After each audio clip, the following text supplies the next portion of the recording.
ابتدا ہے اس رب جلیل کے پاک نام سے جو نہایت مہربان رحم فرمانے والا ہے۔ اب ذی وقار کچھ باتیں چھوٹی ہوتی ہیں، ہمیں معمولی لگتی ہیں، لیکن ان کا مقصد بہت بڑا ہوتا ہے۔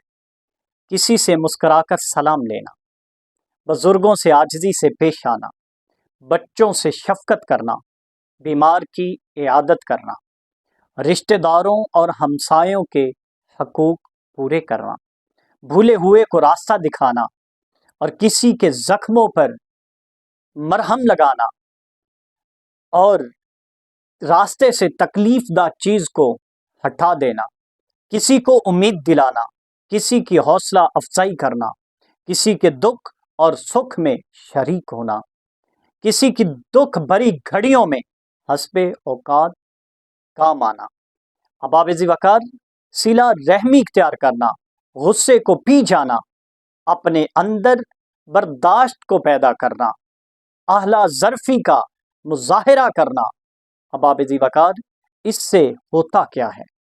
اس سے تعلقات مضبوط ہوتے ہیں، اس سے اخلاص بڑھتا ہے، احترام بڑھتا ہے، محبتیں بڑھتی ہیں۔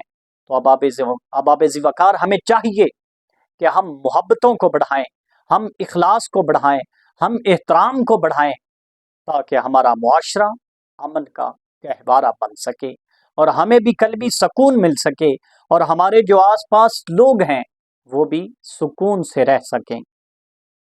اب ذی وقار انہی کاموں کی وجہ سے ہماری دنیا سنورتی ہے اور آخرت بھی سنور جاتی ہے۔